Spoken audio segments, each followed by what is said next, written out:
नमस्कार साथियों, मैं सागर आपका स्वागत करता हूं अपने YouTube channel crack competition by Sagar में।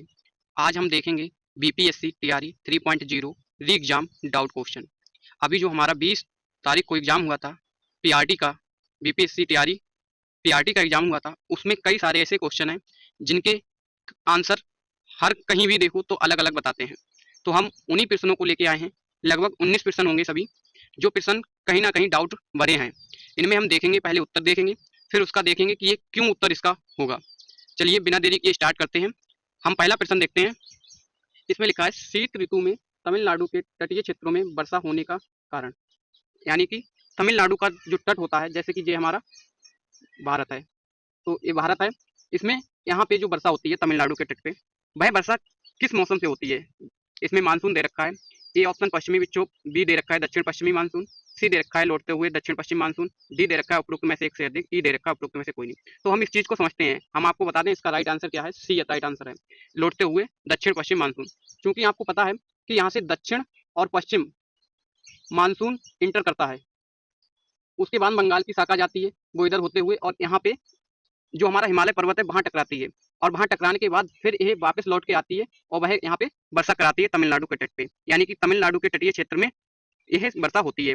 अगर इसमें आंसर दक्षिण पश्चिम मानसून लौटते हुआ नहीं दिया होता तो इसका आंसर हमें देना पड़ता है, क्योंकि ये ऊपर से आ रही है तो इसको हम कहेंगे दक्षिण पूर्व मानसून, वो सॉरी उत्तर पूर्व मानसून। तो उत्तर पूर्व मानसून इसको हम बोलेंगे, लेकिन उसमें ऑप्शन नहीं दे रखा है और कहा है कि लौटते हुए दक्षिण पश्चिम मानसून। तो आपको मालूम है दक्षिण पश्चिम ही मानसून ऊपर जाता है और वह जब हिमालय से टकराता है तो वापस लौट के आता है, इसलिए उसमें लिखा है लौटते हुए दक्षिण पश्चिम मानसून। इसलिए इसका आंसर क्या हो जाएगा, सी हो जाएगा। चलिए अगला देखते हैं। देखिए ये प्रश्न जो है ये भी बहुत डाउट भरा प्रश्न है, किसी को आंसर इसका नहीं मालूम है, लेकिन मैंने इसको देखा है, उस पे डाल गूगल पे डाल के देखा है, रिसर्च किया है इस पे, तो पता चला है इसमें दो स्टेटमेंट हमें मिले हैं जो कि हमें मालूम है, वो हम आपको बता दे रहे हैं। इसमें है बिल्किस बानो के संबंध में सर्वोच्च न्यायालय के फैसले में निम्नलिखित में से कौन सा तथ्य वर्णित है। तो इसमें पहला जो हमारा तथ्य दे रखा है कि बिल्किस बानो ने 30 नवंबर 2022 को सर्वोच्च न्यायालय में समय पूर्व दोषियों की रिहाई को चुनौती दी। दूसरा दे रखा है 23 अप्रैल 2019 को सर्वोच्च न्यायालय ने बिल्किस बानो को गुजरात सरकार ने से 50 लाख रुपए का मुआवजा दिलवाया था। तीसरा दे रखा है 8 जनवरी 2024 को सर्वोच्च न्यायालय ने 11 दोषियों को समय पूर्व रिहाई करने से संबंधित आदेश को रद्द कर दिया। चौथा दे रखा है न्यायमूर्ति बी वी नगर नगर नागरत्ना और न्यायमूर्ति उज्ज्वल भुइया ने निर्णय दिया। तो हम आपको बता दें हमें दो इसमें तथ्य मिले थे, उसमें हमने गूगल पे इसको सर्च किया तो एक तो ये मिला है, दूसरा तथ्य तो ये राइट है कि 23 अप्रैल 2019 को सर्वोच्च न्यायालय ने बिल्किस बानो को गुजरात सरकार से कितने 50 लाख रुपए का मुआवजा दिलवाया। जो तीसरा तथ्य है 8 जनवरी 2024 को सर्वोच्च न्यायालय ने 11 दोषियों को समय पूर्व रिहाई करने के संबंध में आदेश को रद्द कर दिया, तो ये भी बिल्कुल राइट है। बाकी और मुझे नहीं इसमें कोई भी तथ्य मिला, तो इसमें ये दोनों तथ्य ऑप्शन में दे रखे हैं, नंबर 2 दे रखा है और इसका नंबर 3 भी, केवल 3 और केवल 2 दोनों सही होगा, तो इसका राइट ऑप्शन हो जाएगा उपरोक्त में से एक से अधिक। तो आपको हम बता दें इसमें जो चौथा ऑप्शन दे रखा है न्यायमूर्ति वाला, उससे कोई मतलब ही नहीं रहेगा क्योंकि वो ऑप्शन में बनाया ही नहीं। तो चलिए अब हमें मालूम है इसमें दो तो ठीक है, तो इसका ऑप्शन डी ही जाएगा। चलिए अगला प्रश्न देखते हैं। अगला प्रश्न है हमारा, ये भी प्रश्न डाउट में काफी है। कह रहा है कि खाद्य श्रृंखला में कीट बच्ची पौधे पौष्टिक स्तर का नाम है। यानी कि ये उत्पादक बोले जाएंगे, द्वितीय उपभोक्ता बोले जाएंगे, प्राथमिक उपभोक्ता कहे जाएंगे, या उपरोक्त में से एक से अधिक, या उपरोक्त में से कोई नहीं। तो लोग समझ रहे हैं कि ये कीट बच्ची पौधे तो है, तो वो पौधा ही, यानी कि पौधा है, तो वो सोच ले रहे हैं कि वो उत्पादक में जाएंगे, कि पौधे सभी हैं वो कहाँ जाते हैं, उत्पादक में। तो आपको हम बता दें कि एक साधारण पौधा नहीं है। कौन सा पौधा है, कीट बच्ची पौधा। कीट बच्ची पौधे की एक खासियत बात है कि वो कीड़ों मकोड़ों को खाता है, और कीड़ों मकोड़ों को खाता है तो आपको मालूम है कि कौन से, हमने पढ़ा है खाद्य उसमें प्राथमिक उपभोक्ता द्वितीय उपभोक्ता में हमने पढ़ा है कि जो भी प्राथमिक उपभोक्ता को खाते हैं वह कौन से होते हैं, द्वितीय उपभोक्ता होते हैं। यानी कीट बच्ची पौधे जो हैं वह किसे कीड़े मकोड़ों को खाते हैं, तो इस हिसाब से हमारा जो राइट ऑप्शन जाएगा वो जाएगा द्वितीय उपभोक्ता। यानी कि जो कीट, यानी प्राथमिक उपभोक्ता जो खाते हैं वो द्वितीय उपभोक्ता कहलाते हैं, यानी ये कैसे होते हैं, मांसाहारी। तो हमने इस पर रिसर्च की है, तो कीट बच्ची जो पौधे हैं वो गूगल पर भी दिखा रहे हैं कि ये कैसे होते हैं, मांसाहारी होते हैं। अगर मांसाहारी होते हैं तो फिर इसका राइट आंसर द्वितीय उपभोक्ता ही जाएगा। चलिए अगला देखते हैं। अगला हमारा प्रश्न है कि सोनार तकनीक का प्रयोग होता है। यानी कि इसमें पूछा सोनार तकनीक का प्रयोग होता है, तो हम कह सकते हैं इसमें, अब डाउट में यही है कि ये समुद्र की गहराई का पता लगाते हैं, या हिमशैल का पता लगाने में है, या पानी के नीचे पहाड़ियों का पता लगाने में, उपरोक्त में से एक से अधिक, उपरोक्त में से कोई नहीं। तो हम आपको बता दें कि जो सोनार तकनीक होती है, वैसे तो हमने तो यही पढ़ा है हमेशा कि ये क्या होता है, समुद्र के अंदर जाते हैं तो उसमें हमें समुद्र की गहराई का पता लगाने के लिए तो हम फेदोमीटर का प्रयोग करते हैं। लेकिन तो ये तो आंसर होना नहीं चाहिए, क्योंकि इसका समुद्र की गहराई आपने जाना होगा या पढ़ा होगा कि किससे नापते हैं, फेदोमीटर से नापते हैं। और इसमें एक ऑप्शन ये भी है सी ऑप्शन की पानी के नीचे पहाड़ियों का पता लगाने में। तो सबसे बड़ी बात तो ये है कि सोनार जो तकनीक थी वो क्या करती है, उसमें अल्ट्रा वायलेट किरणें जाती हैं वो नीचे, और वो कहीं मलबा पड़ा है या कोई पहाड़ी है तो उससे टकराने के बाद हमें मिलती है उसकी जानकारी। तो इसका आंसर वैसे तो ठीक तो यही है, सी ऑप्शन की पानी के नीचे पहाड़ियों का पता लगाने में।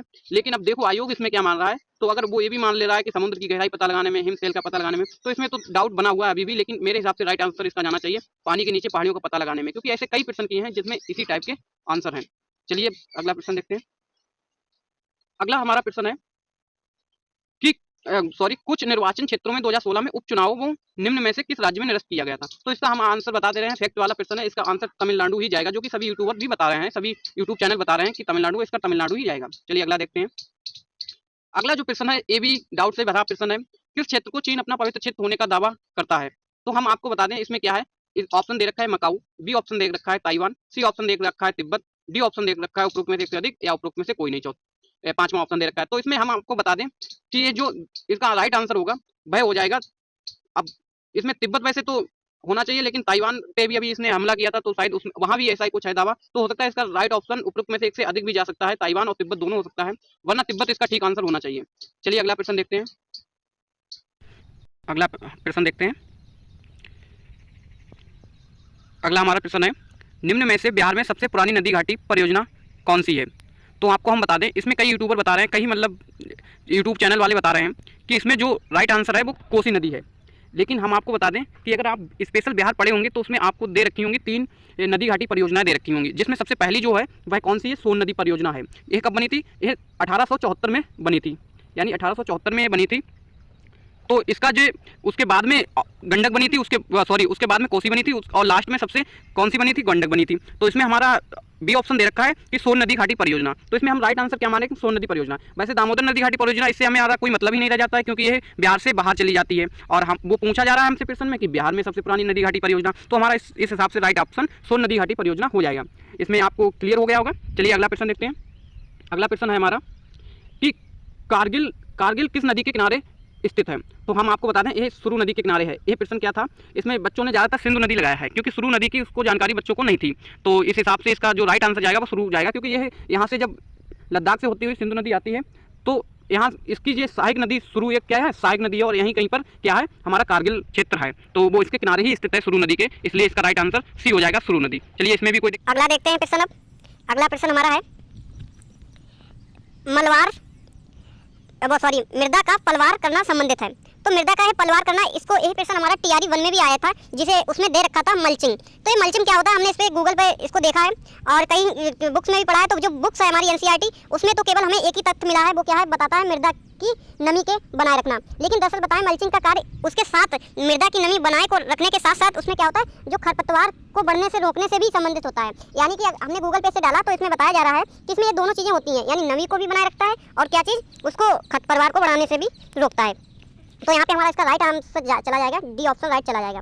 चलिए अगला प्रश्न देखते हैं। इसका अगला जो प्रश्न है वह है वायुमंडल में ऑक्सीजन का वृहद एवं उच्च स्रोत है, यानी वृहद और उच्च स्रोत है।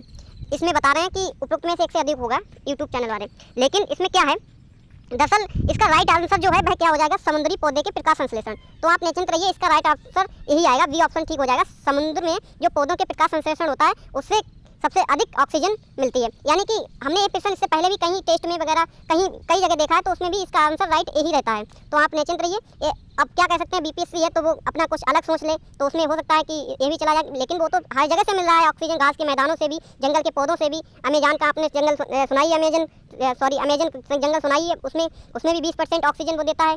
तो इस हिसाब से समुद्र के पौधों का प्रकाश संश्लेषण, इसका राइट ऑप्शन यही जाना चाहिए। चलिए अगला देखते हैं हम प्रश्न। अगला जो प्रश्न है हमारा वह कांग्रेस समाजवादी दल की स्थापना हुई थी। तो इसका ऑप्शन सही है 17 मई, यानी 17 मई। आपको हम बता दें कि 17 मई ये ऑप्शन राइट होगा, क्योंकि इसकी सबसे पहले स्थापना कहाँ हुई थी, बिहार में हुई थी। जेपी नारायण आपने नाम सुना होगा, जयप्रकाश नारायण करके, वो मई 1934 में हुई थी और बिहार में हुई थी। उसके बाद भारत में हुई थी, तो भारत में अक्टूबर शायद हुई थी, अक्टूबर या सितंबर में ऐसा कुछ हुआ था। तो फिलहाल सबसे पहले जो स्थापना हुई थी वो बिहार में हुई थी और मई में हुई थी। तो आपका राइट ऑप्शन यही जाएगा, क्योंकि जो पहले हुई है वही मानी जाएगी कि उसकी राइट डेट वही माननी होगी आयोग को। तो यहाँ पे हमारा जो राइट ऑप्शन हो जाएगा वो ये हो जाएगा। चलिए अगला देखते हैं प्रश्न। वायुमंडल ये प्रश्न कुछ ट्रिकी प्रश्न है। वायुमंडल अपनी अधिकतम ऊर्जा प्राप्त करती है। अब यहाँ पे सबसे सोचने वाली बात है कि अधिकतम ऊर्जा, अगर यहाँ पे होता गर्म, यानी वायुमंडल सबसे अधिक किससे गर्म होता है, तो सूर्य से होता है या लघु पार्थिव विकिरण से, दीर्घ पार्थिव विकिरण से, तो हमारा राइट आंसर इसमें जाना चाहिए है दीर्घ पार्थिव विकिरण तरंगों से। लेकिन वो वायुमंडल अपनी अधिक ऊर्जा प्राप्त करती है, तो इसमें तो डाउट ही अभी भी है कि ये ऊर्जा का मतलब क्या है यहाँ पे, कि एनर्जी प्राप्त करता है कि हीट सबसे अधिक प्राप्त करता है। तो इसमें वैसे सूर्य बता रहे हैं सभी ज़्यादातर, लेकिन लघु पार्थिव विकिरण, इसमें अगर ट्रिकी ये क्वेश्चन है तो इसका आंसर दीर्घ पार्थिव विकिरण चला जाएगा, क्योंकि आपको पता है जो सूर्य की किरणें आती है उसमें दीर्घ पार्थिव विकिरण तरंगें होती हैं, वो वायुमंडल को सबसे अधिक गर्म करती हैं। अगर उस हिसाब से है तो इसका आंसर ये हो जाएगा, वरना इसका आंसर सूर्य जाना चाहिए। चलिए, वैसे अधिकतम ऊर्जा प्राप्त करती है तो हमारे हिसाब से ऐसे तो ऊर्जा पूछा है, तो ऊर्जा तो वैसे तो हमें वायुमंडल में कहाँ से मिलती है, सूर्य से मिलती है, तो ऑप्शन ए ही जाना चाहिए। लेकिन अगर ट्रिकी क्वेश्चन है तो ये दीर्घ पार्थिव विकिरण तरंगों से ऊर्जा सबसे, यानी जो हमारी वायुमंडल होती है गर्म होती है, वो इनसे दीर्घ पार्थिव विकिरण तरंगों से होती है। चलिए अगला देखते हैं। अगला हमारा जो प्रश्न है कि उल्टे एवं सीधे दोनों प्रकार के पारिस्थितिक पिरामिड किसमें पाए जाते हैं। तो आपको बता दें, ये बहुत बच्चों का पढ़ा हुआ नहीं है, तो उसमें ऐसा लगता है कि इसमें एक ही आएगा कि संख्या का पिरामिड, या कोई बता रहा है जीव भार का पिरामिड। लेकिन हम आपको बता दें, इसमें क्या होता है, जो संख्या का पिरामिड होता है वह होता है पेड़ का पिरामिड उल्टा, यानी जो उल्टा होता है वो किसका होता है, पेड़ का पिरामिड। किसके आधार पर होता है, संख्या के आधार पर। और उसके बाद में जीव भार का पिरामिड जो होता है वो कौन सा होता है, तालाब का उल्टा होता है, यानी जीव भार के आधार पर किसका होगा, तालाब का। तो हम आपको बता दें, और इनके सीधे भी बनते हैं, यानी संख्या का पिरामिड और जीव भार का पिरामिड, इसके सीधे भी बनते हैं उल्टे भी बनते हैं। हमारे पास बाकायदा हमारे सर ने हमें नोट्स में पढ़ाया था और अभी लिखा भी है, तो उसमें दोनों दे रखा है। जीव भार का पिरामिड वो सीधा भी बनता है, और जो तालाब का पिरामिड होता है जीव भार के अनुसार, इसके अनुसार, तो वो कैसा होता है, उल्टा होता है। और संख्या पिरामिड क्या होता है, संख्या पिरामिड केवल पेड़ का पिरामिड कैसा बनता है, उल्टा बनता है। तो इसका राइट ऑप्शन डी होगा, यानी इसके अलावा कोई भी इसका ऑप्शन नहीं माना जाएगा। चलिए अगला प्रश्न देखते हैं।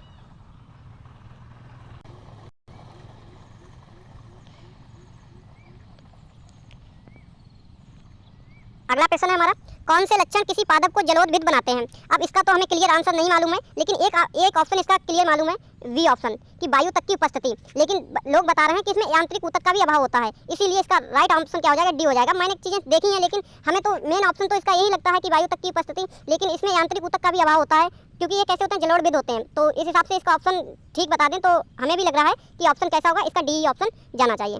चलिए अगला प्रश्न देखते हैं। इसमें दे रखा है अगला प्रश्न कि ज्वालामुखी क्रिया की अंतिम प्रतीक क्या है। अब इसमें क्या पूछ लिया है, बच्चे ध्यान नहीं दे रहे हैं, ज्वालामुखी क्रिया की अंतिम प्रतीक क्या है।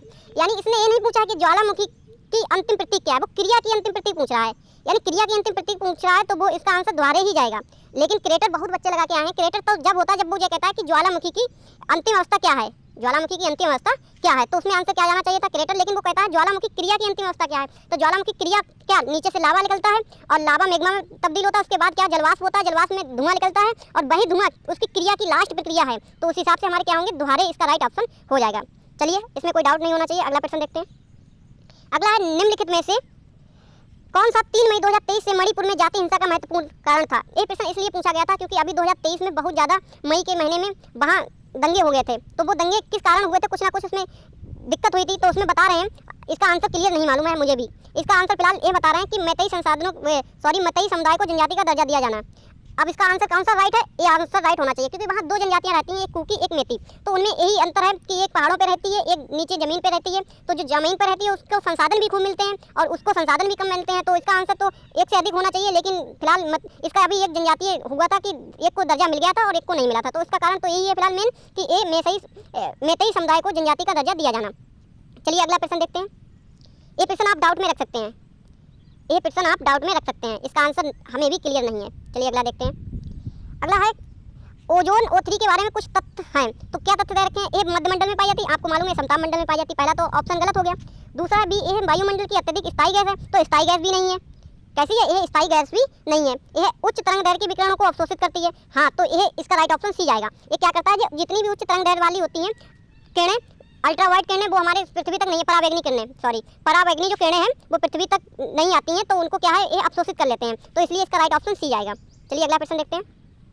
ये प्रश्न कहीं नहीं मिला हमें ढूंढने से, लेकिन 2 तथ्य इसके हमें क्लियर मिल गए थे। वो 2 तथ्य क्या हैं कि पद्मश्री उषा किरण की निम्नलिखित उपलब्धियां थीं। तो पहला दे रखा है इसका स्टेटमेंट कि साहित्य अकादमी पुरस्कार 2010 में मिला, लेकिन आपको हम बता दें उनको 2010 में नहीं मिला, साहित्य अकादमी पुरस्कार मिला तो उनको, लेकिन वही कब मिला, 2011 में मिला। हमने बहुत रिसर्च किया तब कहीं जाके ये तथ्य हमें मिल पाया। उसके बाद में जो बी ऑप्शन है, बी तथ्य दे रखा है भारत भारती पुरस्कार 2019, आपको हम बता दें ये भी उन्हें पुरस्कार मिला है, लेकिन इसकी जो डेट दे रखी है 2019 ये नहीं है, कब है, 2018 में ये मिला था। यानी भारत भारती जो पुरस्कार उन्हें कब मिला था, 2018 में मिला था। अब इसका तीसरा ऑप्शन देखते हैं, मैथिली कांचही बांस, यानी मैथिली से तो फिलहाल ये संबंधित ही थे, तो ये तो ऑप्शन ठीक है। चौथा ऑप्शन हिंदी अनुत्तरित प्रश्न, तो हिंदी से भी रिलेटेड था। लेकिन अब सोचने वाली बात यहाँ पे इंटरेस्ट ये हो गया प्रश्न में कि ऑप्शन में हमें चौथा ऑप्शन नहीं दे रखा है, यानी चौथा कथन नहीं दे रखा है। ऑप्शन में केवल 3 ही कथन दे रखे, केवल 3, केवल 1, केवल 2। अब यहाँ पे केवल एक ही तथ्य ठीक है, वो है तीसरा, तो केवल इसका आंसर जाना चाहिए ए, केवल तीसरा ऑप्शन ठीक होना चाहिए, क्योंकि चौथा इसमें ऑप्शन दिया ही नहीं है। अगर चौथा भी दिया होता तो इसको ऑप्शन जाता उपरोक्त में से एक से अधिक, तो इसमें ये बात सोचने वाली थी। बहुत ही अच्छा सवाल उन्होंने बनाया। चलिए अगला प्रश्न देखते हैं, इसका राइट ऑप्शन केवल 3 हो जाएगा। अगला प्रश्न देखते हैं, दिल्ली के लाल किले में आज़ाद हिंद फौज का प्रसिद्ध मुकदमा हुआ था, तो वहाँ पे राइट लिख लीजिए, इसका राइट ऑप्शन ए है, 1945 में। चलिए अगला प्रश्न देखते हैं, चलिए अगला देखते हैं प्रश्न हम। इसका अगला प्रश्न है, सॉरी यहीं तक अब हमारे प्रश्न थे। अब हम देख लेते हैं इसमें कट ऑफ क्या जाने की उम्मीद है। यानी अगर हम देखें तो बच्चे बता रहे हैं कि हम इतना करके आए, हम इतना करके आए, हम 90 प्लस करके आए, हम 80 प्लस करके आए। लेकिन आपको हम सही बता दें, इसमें बहुत सारे प्रश्न अभी उलटफेर होंगे, क्योंकि आपको मालूम है बीपीएससी अपनी जो भी आंसर की जारी करता है उसमें सब कुछ सरप्राइज, लगभग ज़्यादातर क्वेश्चन मिलते हैं उनका आंसर कैसा होता है, सरप्राइज होता है। यानी कि उसमें हमें मालूम ही नहीं चलता है, कि हम सोच ही नहीं पाते हैं कि इसका आंसर ए होगा। तो इसलिए हम कहते हैं कि इसमें अगर कोई 90 बता रहा है तो वो 80 पे आ जाएगा, और 80 बता रहा है तो वो 70 पे आ जाएगा। तो हम यही बात कहते हैं कि 7 से 8 प्रश्न तो आपके गलत हो ही आएंगे। तो इसलिए हम आपको जो कट ऑफ बता दें वो हमारा अनुमानित कट ऑफ है, वो जरूरी नहीं वही कट ऑफ होगा। तो हम केवल ओनली जनरल की कट ऑफ बता रहे हैं, मेल की। तो उसकी जो कट ऑफ जाएगी यूआर, मुझे ऐसा लगता है कि 78 से 83 के बीच यूआर की कट ऑफ जाएगी। यानी 78 से 83 के बीच में अगर आपके नंबर बढ़ रहे हैं तो ये आपके नंबर बहुत ठीक है, और इसमें आपका सिलेक्शन हो जाएगा। वीडियो देखने के लिए आपका बहुत बहुत धन्यवाद। जुड़े रहिए हमारे YouTube चैनल से। अगर आप हमारे YouTube चैनल पर नए हैं तो हमारे YouTube चैनल को सब्सक्राइब करें एवं हमारी इस वीडियो को शेयर करें। चलिए धन्यवाद।